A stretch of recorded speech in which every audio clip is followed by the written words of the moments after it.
Baik, untuk sesi pertanyaannya bisa saya mulai ya Pak? Silakan saja Mbak Risma untuk pertanyaannya. Baik Pak, untuk pertama saya akan bacakan pertanyaan dari M. Rizky dari mahasiswa Teknik Industri Unusia.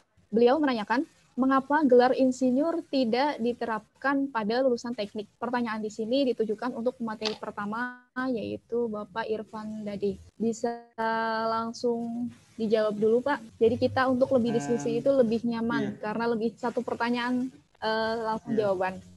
Saya juga kurang setahu saya sih sejak tahun 9 insinyur itu sudah tidak ada sejak tahun 90 berapa ya?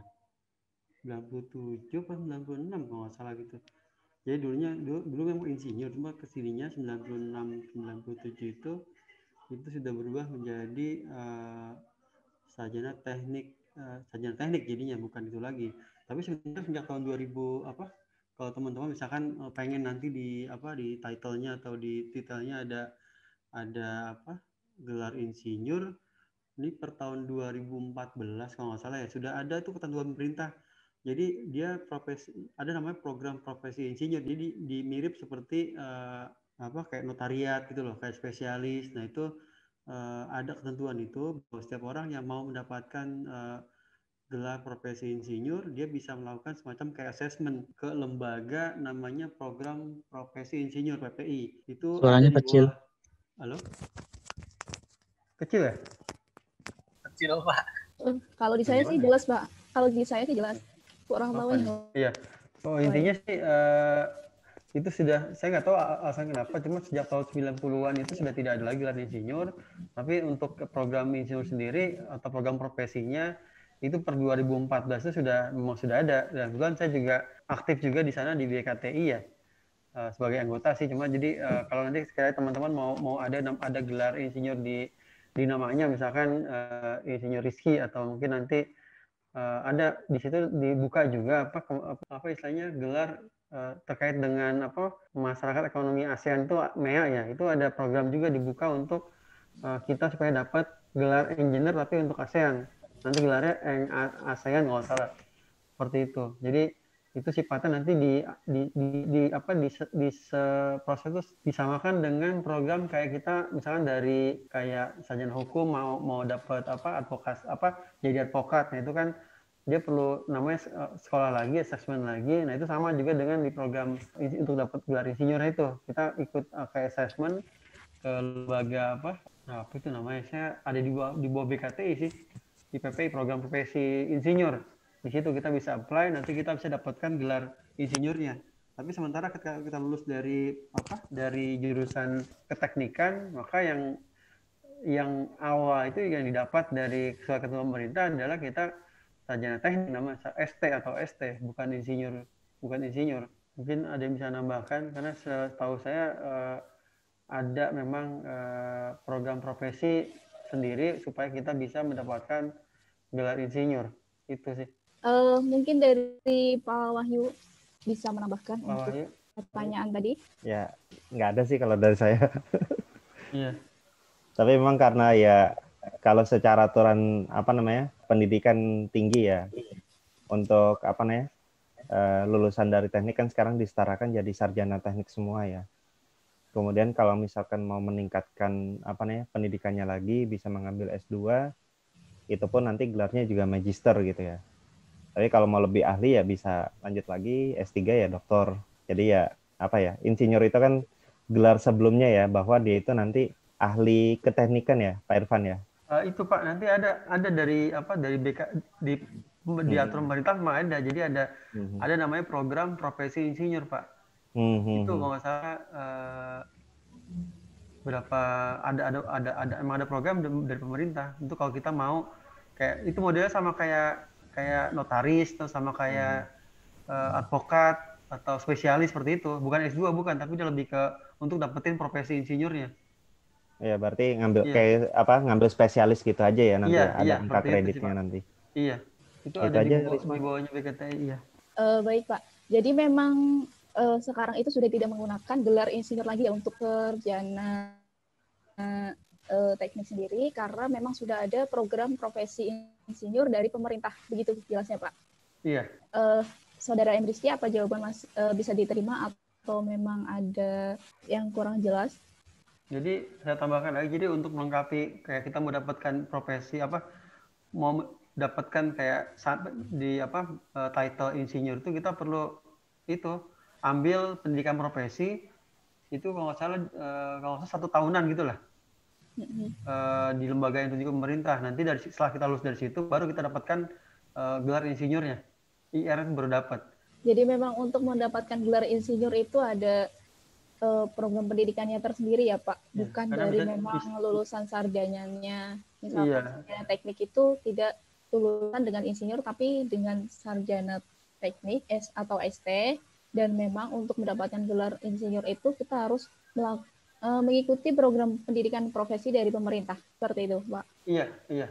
Jadi mirip-mirip kayak dokter gitulah. Awalnya dokter saat lulus kan bukannya dokter kan, dia sarjana kesehatan. Begitu dia keluar, dia ambil pendidikan profesi baru dapat gelar dokternya.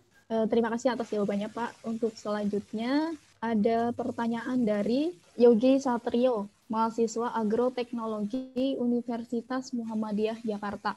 Beliau menanyakan, dalam industri pertanian kan sudah diterapkan nano dalam setiap produknya, mulai dari pupuk nano yang menggunakan pupuk pestisida yang menggunakan nano, sensor nano dalam pengawasan pertumbuhan. Dan yang beliau tanyakan adalah, apakah teknologi nano ini bahaya atau lebih aman dan efektif dalam penggunaan di bidang pertanian?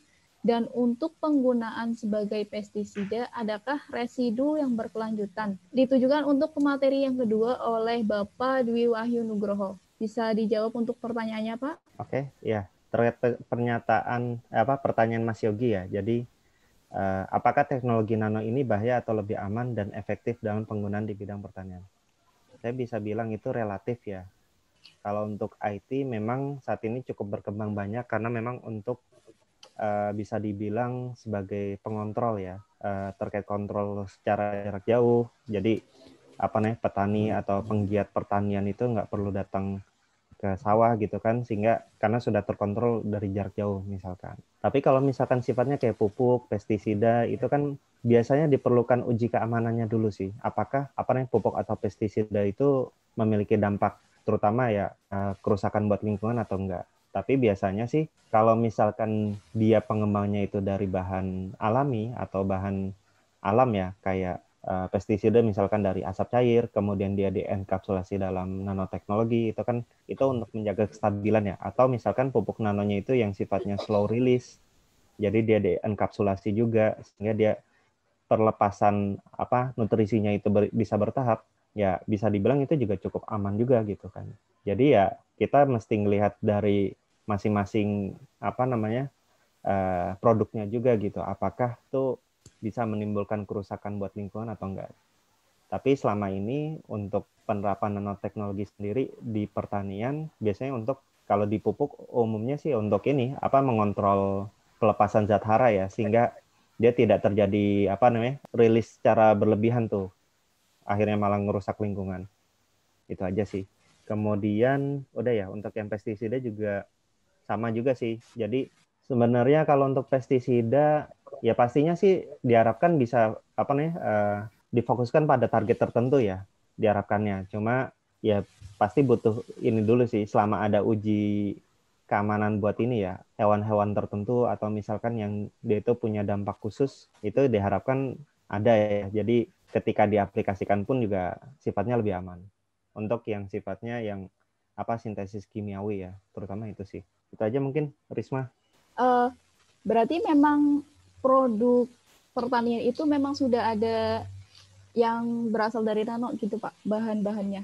Ya, ada beberapa sih, dan pengembangannya itu terus-terusan kok. Jadi walaupun mungkin produk satu udah keluar, tapi ternyata kayaknya masih kurang optimal nih, maka pasti ada pengembangan secara terus-menerus sih. Terutama untuk ya kalau pupuk kan bagaimana kita bisa mengatur pelepasan nutrisinya ya, dan juga nutrisi tersebut juga dibutuhkan oleh si tanamannya, seperti itu. Kalau untuk pestisida sih biasanya pengembangannya lebih banyak ke arah ini sih. digit apa? Hewan target ya yang mau dieliminasi seperti itu, atau misalkan kayak serangga dan sebagainya. Jadi dia nggak mencemari secara luas. Harapannya sih seperti itu. Baik, terima kasih atas jawabannya. Jadi memang sudah ada beberapa produk pertanian yang berasal dari nano. Seperti itu ya Pak. Untuk jawabannya apakah bisa diterima oleh Yogi Satrio? Atau memang ada yang kurang jelas? Baik, mungkin sudah jelas ya Pak. Untuk pertanyaan selanjutnya ada dari Muhammad Salman Al-Farisi, semester 3, mahasiswa teknik industri Unusia. Beliau menanyakan, apakah insinyur itu seperti gelar doktor, tetapi insinyur lebih ke bahan material, contohnya sebagai operator mesin bubut, CNC, maupun manual. Untuk pertanyaannya tidak ditujukan untuk pemateri pertama atau kedua, mungkin dari Pak Wahyu atau Pak Irfan, salah satu bisa menjawab atau bisa kita diskusi dulu. Halo Pak. Pak Irfan mungkin duluan. Sebagai Baik. apa nih? Yang biasa berkecimpung di industri. Ini kan lebih kayak gitu, lebih apa namanya, gelar insinyur. Itu kan gelar insinyur lebih kayak hal-hal yang bersifat keteknikan ya. Kalau kita bicara masalah teknikan, hal yang eksak, maka dulu kan kalau di sebelum tahun 90-an kan dibilang sebagai insinyur atau engineer lah bahasa Inggrisnya ya, engineer. Makanya orang yang mungkin dianggap lebih paham terkait dengan bidang-bidang teknik. Mungkin seperti itu sih, bukan cuma masalah sebagai ke material ya, enggak juga, karena kan dari sisi contoh kayak mungkin kayak teknik industri ya, dia kan nggak cuma melulu tentang material, mungkin ada saat dia ada belajar material, tapi dia ada belajar tentang manajerialnya juga, tapi karena dia lingkupannya ada di area yang eksak itu, yang atau eksakta atau lebih ke teknikan, maka dia dianggap sebagai engineer atau insinyur sih, seperti itu. Mungkin dari saya seperti itu sih Pak. Iya, baik. Dari Pak Wahyu, mungkin ada tersendiri? Ya, cukup sih kayaknya. Cukup diterima.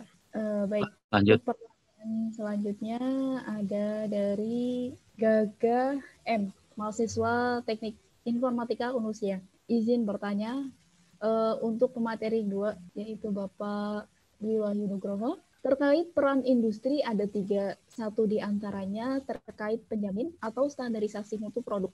Itu maksudnya mutu bahan-bahan produknya sehat atau pabriknya bersih atau canggih atau produknya tersertifikat ISO 9001 Pak.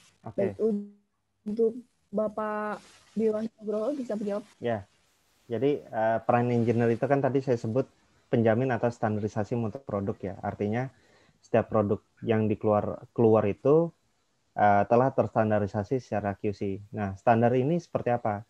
Ya, pada intinya adalah dia itu sesuai dengan spesifikasi produk.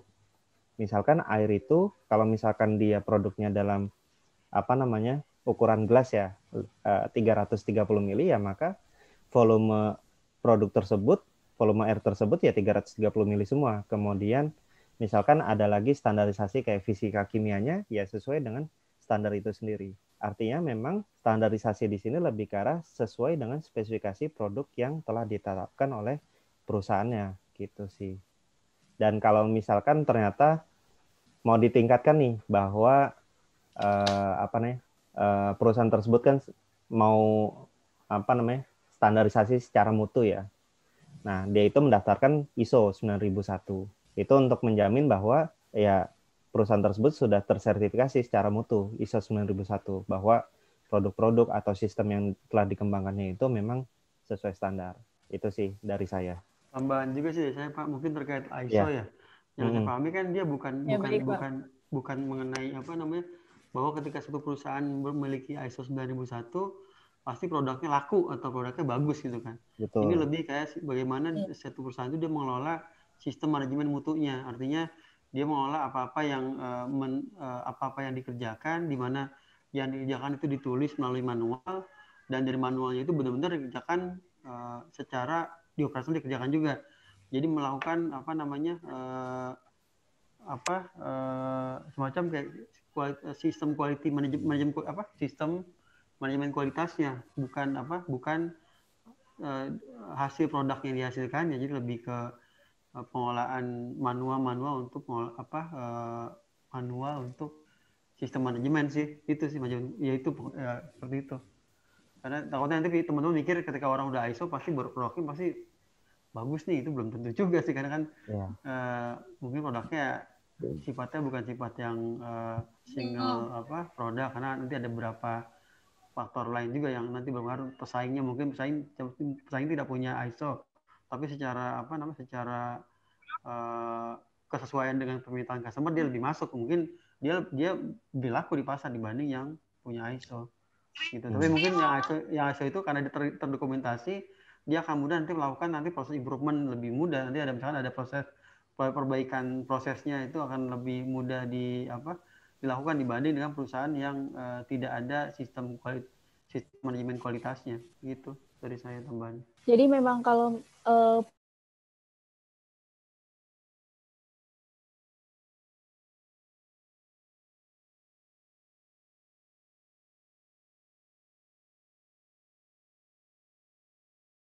lebih baik di pengelolaan itunya, sistem manajemen kualitasnya. Iya, pengelolaan kualitasnya. Tapi kalau terkait penjualan ya belum tentu gitu sih. Artinya kalau terkait pengelolaan kualitas, sistem ISO itu dari segi data itu lebih terjamin lah gitu kan.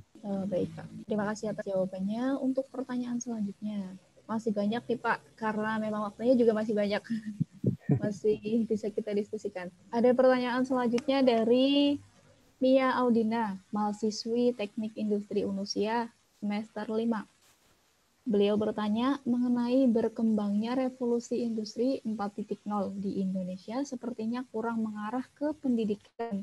Sebenarnya saya sedikit penasaran mengenai pendidikan dalam lingkup industri 4.0 sendiri. Apakah revolusi industri 4.0 sangat berpengaruh ke pendidikan?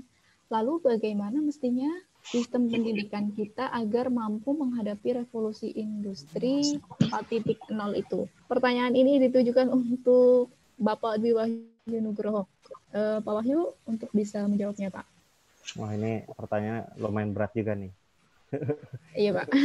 Ya, karena jadi memang saya yang coba sedang dialami. Saya dulu ya. Jadi apakah revolusi 4.0 sangat berpengaruh ke pendidikan? Ya, kalau saya bilang dalam kondisi pandemi kayak gini, pendidikan kita itu jadi dipaksa untuk online. Ya. Jadi artinya ya mau nggak mau, karena sekarang eranya juga udah mulai ke arah information technology ya, atau teknologi informasi ya pendidikan kita itu ya memang mulai ya guru-guru itu diminta lebih kreatif gitu ya untuk mengajar secara ya selain kreatif juga melek teknologi ya dari segi mengajar secara online seperti itu. Dan ya memang kalau di luar negeri pun ya kalau kita misalkan ikut kursus-kursus online ya kayak seperti Coursera dan sebagainya, itu kan memang mereka bikin modul-modul yang sudah ada dalam misalkan satu paket kurikulum sendiri. Di situ juga ada video, alat peraga dan alat bantunya juga yang itu menunjang banget tuh untuk pendidikan di 4.0 lah, teknologi informasi pendidikan, seperti itu sih. Mungkin Pak Irfan mau nambahkan? Lebih itu sih Pak, maksudnya selain tadi disampaikan oleh Pak Wahyu juga kayaknya harus nanti terkait dengan masalah kurikulum pendidikan ya mungkin ya. Yaitu kita mesti mulai sudah masukin kayak tentang Internet of Things, misalnya orang tahu bahwa semua hal-hal yang terkait dengan kegiatan pekerjaan itu sekarang kondisinya sudah menggunakan teknologi internet. Jadi saat nanti mahasiswa nanti yang terjun ke dunia kerja atau ke masyarakat, mereka udah siap sebelumnya bahwa nanti ada kayak nanotech dan nano kan udah sempat ada di kita gitu Pak ya. Itu tinggal si di mahasiswa nggak terlalu buta juga bahwa ada teknologi itu. Kita udah mulai kenalkan namanya cloud computingnya gitu Pak, sistem cloud bahwa itu sudah mulai dipakai. di dunia kerja, itu supaya nanti mahasiswa ya itu lagi-lagi lebih siap lah menghadapi dunia kerja di nanti setelah mereka lulus gitu. Paling yang nanti perlu itu ditingkatkan mesti paling itu masalah kemampuan kognitifnya, lalu kemampuan untuk mereka melakukan inovasi, karena emang hal yang seperti itu yang dibutuhkan oleh dunia kerja. Lalu nanti masalah kesadaran bahwa kita itu harus bisa selalu mengupgrade upgrade skill atau knowledge-nya, jangan sampai cuma bermain situ aja. Takutnya nanti kalau kita nanti masuk terjun dia malah jadi penonton aja, karena hal-hal yang harus dimiliki saat nanti dia keluar atau lulus itu kurang gitu. Makanya di masa dunia pendidikan itu ya hal yang perlu kita tanamkan dari sejak awal. Itu Pak, mungkin saya tambahin ya Bu, Mbak.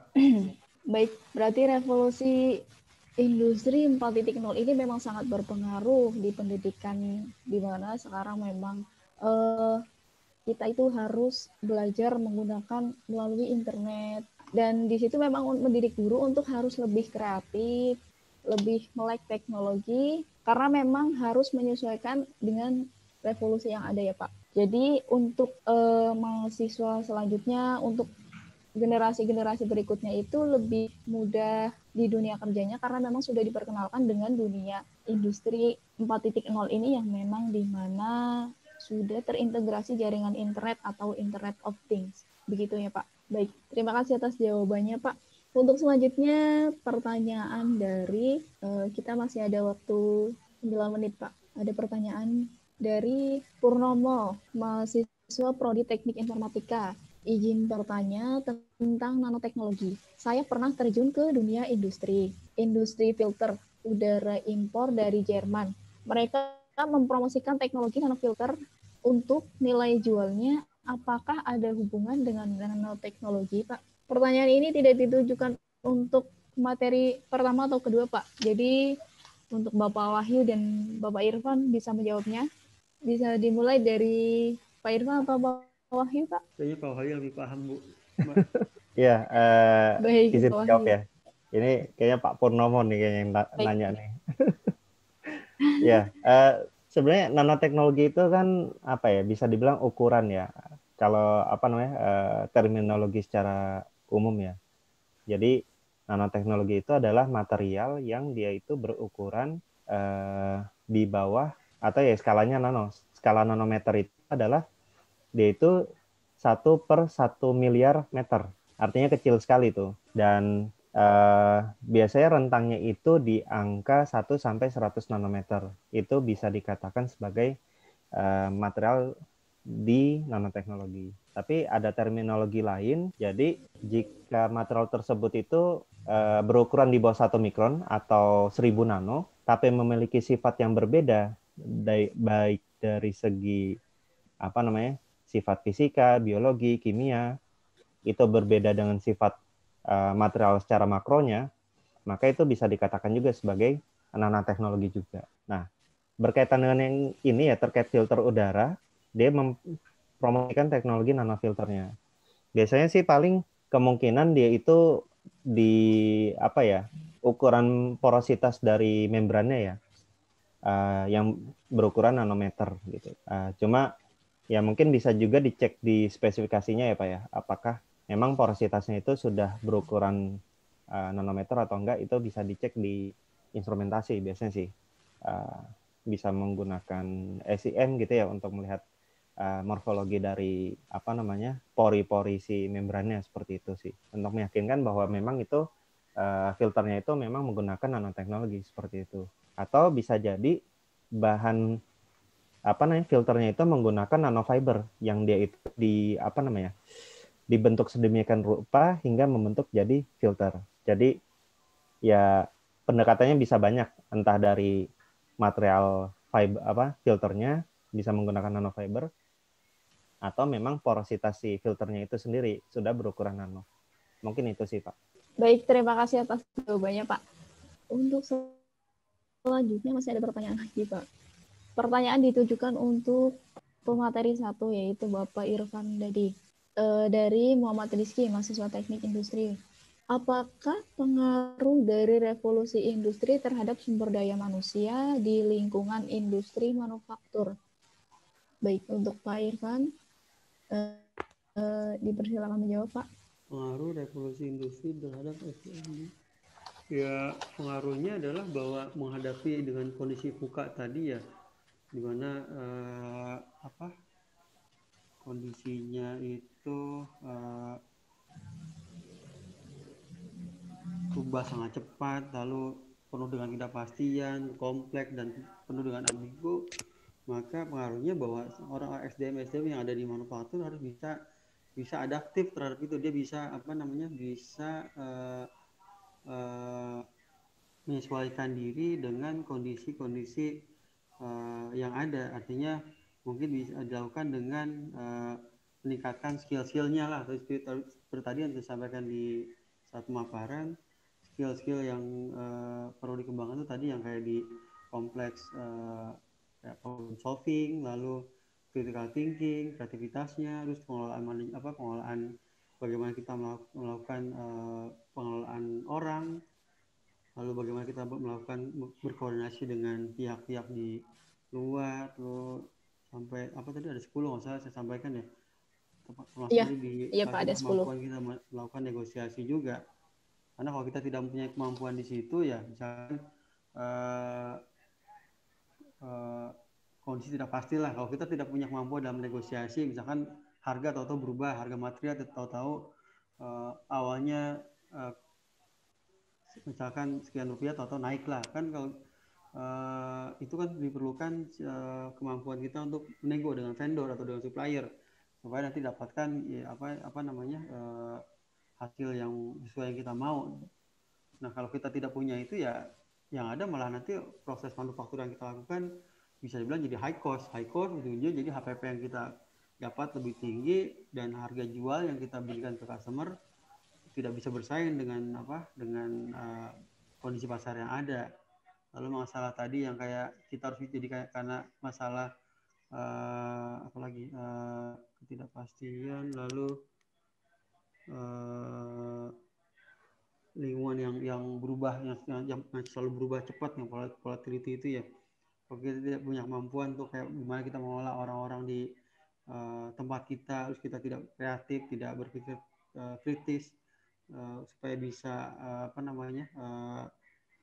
mencari mana yang bisa diimprove atau mana yang dia bisa kita inovasi, itu nanti imbasnya ya ke manufaktur ya itu sama dengan tadi yang saya sampaikan sebelumnya, akan nanti prosesnya menjadi tidak efektif, jadi tidak efisien, sehingga nanti mungkin nanti akan terjadi kayak scrap atau reject yang ada dalam produksi karena kita tidak bisa mengelola apa-apa yang kondisi yang ada di lingkungan manufaktur, sehingga ujung-ujungnya produk yang kita hasilkan itu tidak bisa dijual atau mungkin tidak bisa bersaing dengan produk yang sejenis di pasar gitu sih. Makanya diperlukan selain tadi itu juga ya saya tambahan lagi mengenai bekal-bekal untuk teman-teman nanti saat nanti keluar ya, selain nanti kita punya kayak titel sebagai sarjana teknik atau mungkin nanti ikut profesi insinyur. Nah itu kita perlu juga lengkapi dengan itu lain sertifikat kompetensi lain, kayak mungkin kalau yang sekarang yang laku ini kayak orang-orang yang paham tentang ERP, tentang SCM, terus tentang bagaimana tentang kayak kita melakukan international trading, itu sekarang itu yang lebih yang lagi banyak-banyaknya orang butuh tuh. Makanya sebagai nanti orang teknik itu jangan cuma terpaku misalnya orang teknik mesin, cuma mesin aja belajar. Kita mesti lihat juga hal-hal yang kira-kira nanti berpengaruh di situ, kayak nanti mungkin masalah bagaimana kita melakukan maintenance, kan itu ada sertifikasinya. Itu perlu juga tuh diambil oleh teman-teman supaya nanti kita bisa bersaing di lingkungan kerja atau di pasar dunia kerja sih. Itu sih. Mungkin Pak Wahyu bisa tambahkan. Ya kayaknya udah dijabarin sama Pak Irfan semua itu. Saya cukup kayaknya. Iya. Ya. Atau Pak Surya Baik, Pak. barangkali mau nambahkan Pak Surya? Meminta satu pertanyaan lagi, Pak. Sepertinya ini ada yang lebih menarik. Terakhir ya, Pak. Pertanyaan dari Fani Syarifuddin, mahasiswa UNUSI ya. Indonesia diprediksi akan mengalami bonus demografi di tahun 2030 sampai 2035 yang didominasi generasi milenial. Menurut materi pertama dan kedua, berarti untuk Pak Irfan dan Pak Wahyu, beliau bertanya seperti itu. Apakah Indonesia sudah mempersiapkan menuju ke sana? Apakah ada plus minus dari bonus demografi tersebut? Mungkin untuk Pak Irfan dulu atau Pak Wahyu dulu yang menjawab? Iya. Anda menarik, susah juga ya. Iya. Lebih kayak apa namanya? Kalau di kantor saya sekarang nih bisa dibilang kami lagi menikmati bonus demografi karena secara proporsi antara karyawan yang milenial dengan non milenial itu bisa dibilang mungkin 30-70-nya non milenial atau 70-nya milenial, 30-nya kolonial. Jadi kelebihannya ya kita punya orang-orang yang secara umur itu mereka lebih produktif, lebih muda-muda, lalu secara melek teknologi mereka lebih melek teknologi, banyak hal yang mereka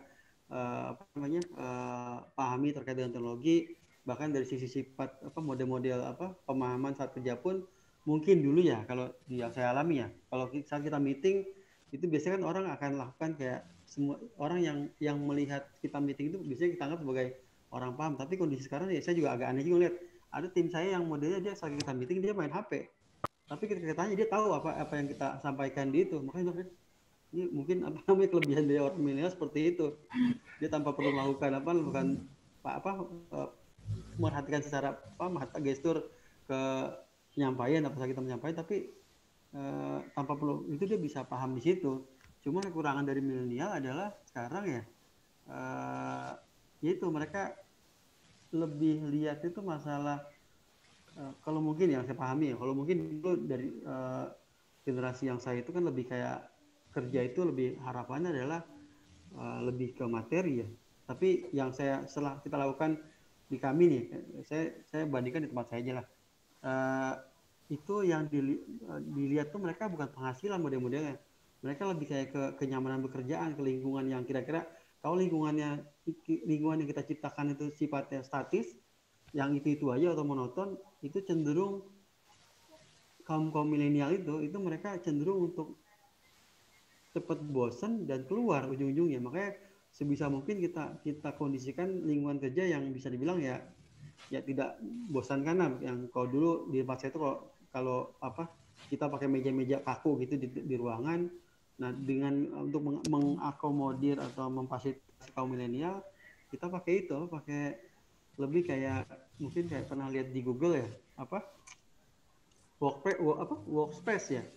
Kita membebaskan orang-orang yang itu untuk kerja di situ karena emang kita akui memang secara mereka lebih produktif dan lebih melek teknologi lah. Artinya saat melakukan pekerjaan pun banyak hal yang mereka bisa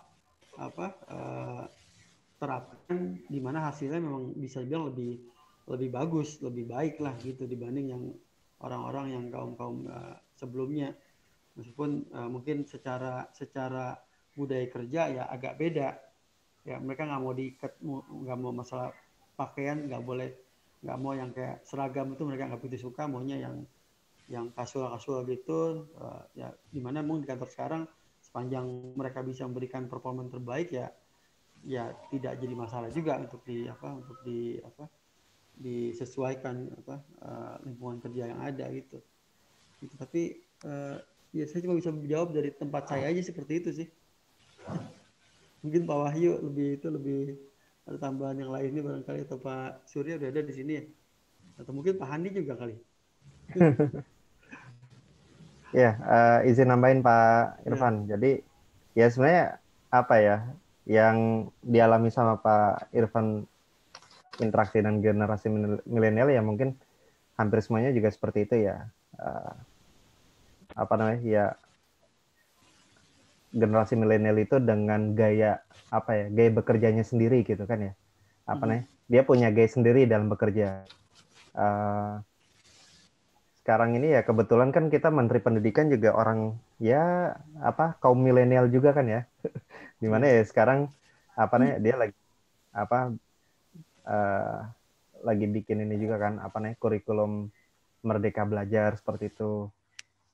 Ya artinya sih kalau kita lihat pertanyaannya apakah Indonesia sudah mempersiapkan, bisa dibilang ya sudah siap gitu, apa sedang mempersiapkan gitu ya. Ya dengan berbagai kebijakan yang ada. Nah, tinggal pertanyaannya balik lagi ke teman-teman nih yang sekarang lagi kuliah atau lagi ya sedang kuliah lah ya, yang bisa jadi akan memasuki dunia kerja. Apakah kalian sudah mempersiapkan untuk bersaing gitu? Karena kan ya sebenarnya karena kalau kaum milenial ini bakal banyak ya yang bakal masuk ke dalam dunia kerja ya, jangan lupa skill-skill untuk meningkatkan kemampuan dan kapasitas kalian juga sebagai salah satu kaum milenial gitu untuk bisa bersaing di dunia kerja. Mungkin seperti itu kali ya. Baik Pak, terima kasih atas jawabannya. Mohon maaf atas waktunya, memang sudah terlewat dari jam 21. Sedikit saya menyampaikan untuk kesimpulan dari jawaban atas pertanyaan-pertanyaan dari peserta webinar pada malam hari ini. Di mana insinyur itu memang sudah tidak digunakan dalam sarjana, untuk lulusan sarjana, karena memang sudah menggunakan ST. Untuk gelar insinyur sendiri, memang sudah ada program pendidikan profesi dari pemerintah yang kurang lebih dilakukan selama 1 tahun. Dan memang untuk produk nano tersendiri itu memang sudah ada di dalam produk pangan, kosmetik, dan memang ada juga di produk pertanian. Salah satunya adalah pupuk, yang dimana nano tersebut untuk berfungsi untuk mengontrol pelepasan unsur hara. Juga dalam menghadapi revolusi industri 4.0, ini memang sangat berpengaruh untuk kita, apalagi di masa pandemi ini, kita memang berhadapan langsung dengan hampir 24 jam kita berhadapan langsung dengan internet, menggunakan internet untuk hal apapun. Itu justru untuk melatih guru agar harus lebih kreatif, lebih melek teknologi, karena memang harus menyesuaikan dengan revolusi yang ada. Dan justru itu semua lebih memudahkan untuk kita sebagai generasi berikutnya, generasi milenial untuk selanjutnya, karena memang sudah diperkenalkan dengan dunia digital yang memang harus menggunakan internet. Maaf, bisa bertanya sedikit saja yang tadi pertanyaan saya. Oh, baik Pak. Silakan memperkenalkan diri dan pertanyaan untuk siapa ditujukan. Ya, silakan Pak. Saya Fatur dari Prodi TIP. Kalau untuk teknologi nano ini di bidang pangan kan tadi hanya disebutkan dalam bidang pupuk. Yang maksud saya itu untuk ketahanan pangan sekarang, apakah teknologi nanoteknologi ini sudah di Indonesia terutama sudah ada yang terbarukan nggak, misalnya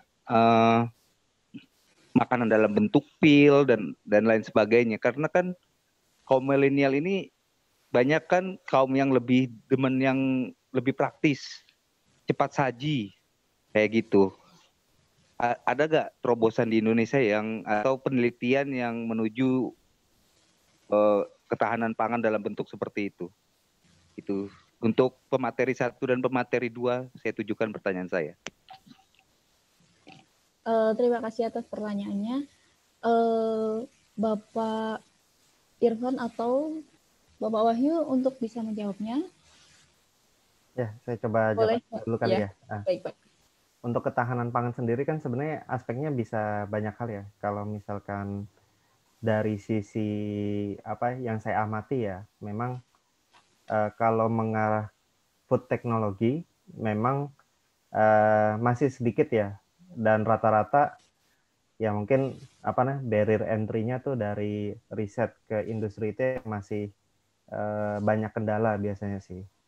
Tapi kalau dari segi risetnya memang kebanyakan ya dari segi pendukung pertanian, kemudian teknologi pangan, misalkan pembuatan suplemen dan sebagainya, ya bisa dibilang mungkin kalau dari segi riset ya sudah ada gitu ya. Tapi kalau untuk apakah sudah ada produk yang mungkin beredar gitu ya di Indonesia, ya saya mungkin masih belum bisa jawab ya, karena kayaknya sih masih sedikit sih, kecuali ya masih prototipe kali ya gitu sih. Tapi mungkin sudah didistribusikan juga sama industri besar kayak Bio Farma atau Kimia Farma atau industri lainnya. Mungkin itu aja kali ya dari saya. Terima kasih atas jawabannya. Untuk Pak Pak Irfan Irman, mungkin nambahin? mau menambahkan, Pak? Halo? Iya, ya kurang itu Mbak, saya kurang begitu nggak terlalu ngikutin tentang teknologi juga sih, jadi nggak bisa kasih tanggapan. Baik, untuk jawabannya apakah bisa diterima, Pak Irman? Bisa, tapi apakah bisa ditambahkan mungkin oleh Pak Surya yang lebih intens di bidang penelitian? Apakah di Ristek Dikti sudah ada juga yang meneliti tentang ketahanan pangan ini untuk yang di bidang nanoteknologi? Ya, saya harus ngomong nih ya berarti ya. Iya Pak, iya Pak. Melengkapi ya, mohon izin nih Pak narasumber Ya. semua, makasih banyak. Terkait dengan ketahanan pangan, sebetulnya sekarang kan dari konteks kelembagaan itu kan sudah berubah ya, jadinya adanya BRIN ya. BRIN itu sekarang itu memang kan tetap, tapi fokus agenda riset nasional itu tetap sama. Jadi ada ketahanan pangan juga di sana, terus ada advance material juga di sana. Jadi termasuk dengan nanoteknologi itu include di advance material, ya, material lanjutan ya. Nah, memang sekarang tidak hanya sebetulnya kan Kementerian Ristek BRIN ini itu kan lebih kepada Kementerian Koordinasi. Yang melakukan secara teknis biasanya pengembangan ketahanan pangan itu adalah balai-balai pasca panen seperti di Kementerian Pertanian. Nah, itu biasanya cukup banyak riset-riset di nanoteknologi seperti pasca panen, balai pasca panen, karena mereka punya balitbank riset sendiri di Kementerian Pertanian itu. Ada banyak, ada tanah, ada balai benih, juga ada peternakan juga ada di sana. Nah, biasanya nanoteknologi itu satu nomenklatur yang menjelaskan terkait dengan rekayasa material pada level nanometer gitu ya, 10 pangkat minus 9. Nah, terkadang juga ketika dikombinasikan ada istilah nanobioteknologi. Tapi sebetulnya bioteknologi sendiri itu ya berdiri sendiri juga. Nah, itu biasanya banyak rekayasa material yang digunakan untuk meningkatkan produktivitas gitu ya. Jadi secara genetik lah intinya bagaimana penyilangan atau cross sectioning seperti itu bisa menghasilkan varietas baru yang memiliki kualitas yang lebih baik tapi meningkatkan produktivitas sekaligus. Nah, ini memang kalau kita bercerita ketahanan pangan terkait juga dengan swasembada pangan nasional, ini sebetulnya isunya jadi isu yang yang besar gitu ya. Dan ini jadi PR juga karena kalau kita bercerita ketahanan pangan tidak hanya dari sisi padi, beras gitu ya, yang pokok-pokok, tapi juga terkait dengan kita termasuk daging, perdagingan itu juga termasuk jadi challenge juga bagi Indonesia karena hingga hari ini pun Indonesia masih ketergantungan dengan daging sapi dari luar. Nah, makanya kayak teknologi inseminasi buatan seperti itu ya. Terus bagaimana mengembangkan jenis baru seperti misalnya dengan Belgian Blue dari Eropa itu yang double muscle itu sapi dengan otot ganda itu bisa hidup di Indonesia. Nah, itu sudah mulai. Jadi sudah mulai dikembangkan di Indonesia dan di beberapa peternak-peternak besar. Nah, harapannya memang nanti akan muncul swasembada di sisi perdagingan karena konsumsi daging di Indonesia ini sangat banyak gitu ya, apalagi ketika saat Idul Adha kan. Nah, jadi ketika kita bicara ketahanan pangan, ini konteksnya juga bercerita tentang kedaulatan pangan sekaligus gitu ya.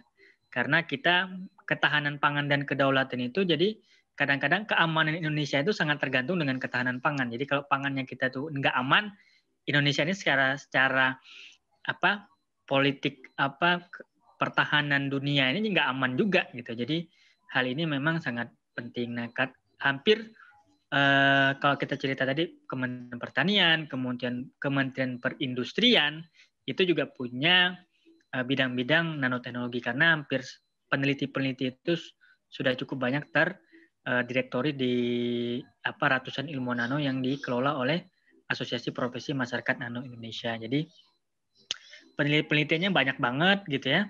Tapi memang masih ada yang di lab, tapi ada yang sudah mulai masuk ke ranah bisnis gitu ya, perlahan. Tapi memang ini jadi tantangan karena proses komersialisasinya juga tidak mudah untuk bisa masuk ke ranah ke sana. Jadi ini saat ini sedang terus-menerus lah Mas Fatur ya.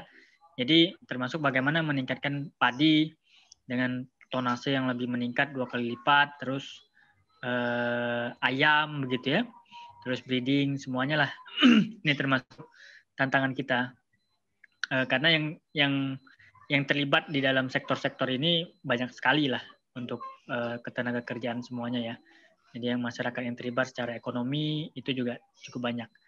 Jadi saya pikir ini jadi menarik ya karena konteksnya jadi lebih vertikal gitu ya, ke atas, lebih luas, dan kelembagaan ini tentunya memiliki andil yang cukup besar gitu ya.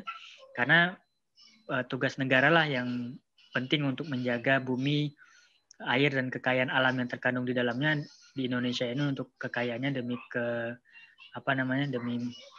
rakyat Indonesia lah secara kemaslahatan semuanya.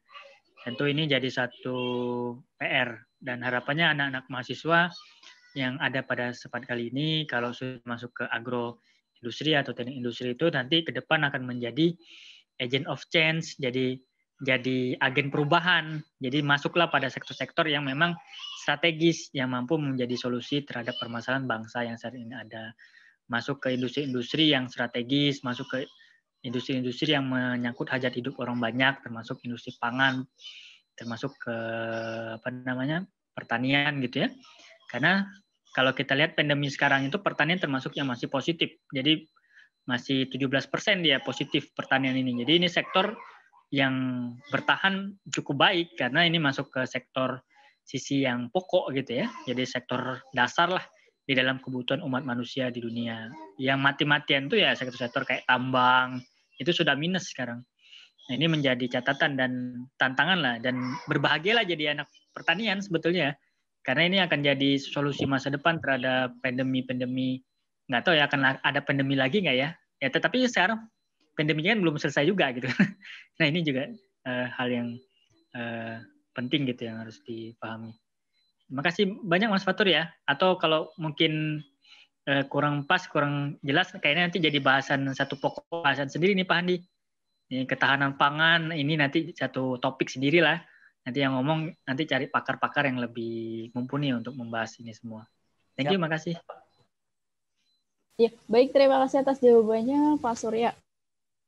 Sama-sama, dan Mbak. Pak Irfan juga Pak Wahyu. Ya. Semoga ilmu yang didapat pada malam hari ini, pada webinar kali ini, dapat bermanfaat dan dapat kita terapkan. Karena memang kita itu generasi milenial yang memang harus siap menghadapi revolusi industri ke depan dalam keadaan apapun.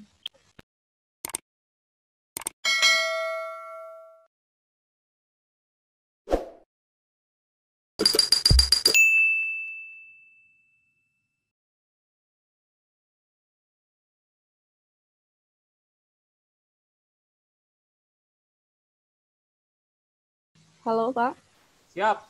Iya. Ya. Mau barangkali butuh untuk screenshot-nya biar kita untuk dokumentasi tersendiri. Iya. Kita screenshot ya. Iya, untuk silakan peserta silakan. Untuk menampilkan wajahnya biar kita screenshot ya. Iya, Pak. Pak Suryandaru sisiran dulu. Udah nggak ada rambut Pak saya, jadi sisir pakai tangan. Wih. Siap. Oke. Sudah semua nggak? Ada yang malu-malu nampaknya. Ya udah. Oke ya. Iya. Kita screenshot dulu. Sebentar. 3, 2, 1. Oke, satu lagi ya yang halaman selanjutnya. Karena kita... Oh, banyak ya Pak yang hadir ya? Kenapa? Halamannya Pak, banyak. alhamdulillah. Ada, Iya. ada 2. Lumayan lah ya. Alhamdulillah. Nah, Oke. Yang halaman kedua, siap ya? 1, 2, 3. Terima kasih atas partisipasi baik dari narasumber, moderator, dan peserta, termasuk juga peserta yang dari kampus Unusia atau kampus dari luar Unusia. Acara ini merupakan acara rutin yang diselenggarakan oleh Fakultas Teknik dari Universitas Nahdlatul Ulama Indonesia, Unusia Jakarta. Akan rutin setiap bulan per 2 minggu ya, 1 bulan 2 kegiatan kayak gitu. Cuman bulan ini ternyata padat sekali, jadi 4 pertemuan. Oke, terima kasih semuanya. Untuk sertifikat akan dikirimkan paling telat 2 hari setelah Zoom ini. Tapi nanti langsung saya instruksikan untuk langsung segera dikirim biar bisa cepat gitu. Terima kasih sudah ikut dalam kegiatan ini. Semoga kita bisa bertemu di seminar-seminar berikutnya. Wabillahi taufiq wal hidayah. Wassalamualaikum warahmatullahi wabarakatuh. Terima kasih Pak Dwi, terima kasih Pak Waalaikumsalam warahmatullahi wabarakatuh. Terima kasih Pak Muhammad, Waalaikumsalam terima kasih Pak warahmatullahi Duradaru, wabarakatuh. Terima kasih semuanya. semua Ya. yang sudah datang hadir. Wabillahi taufiq. Salam. Siap. Ya, dadah. Waalaikumsalam warahmatullahi wabarakatuh. Selamat istirahat semua. Pak Andi, Pak Wahyu, Pak Irfan, Pak Pur.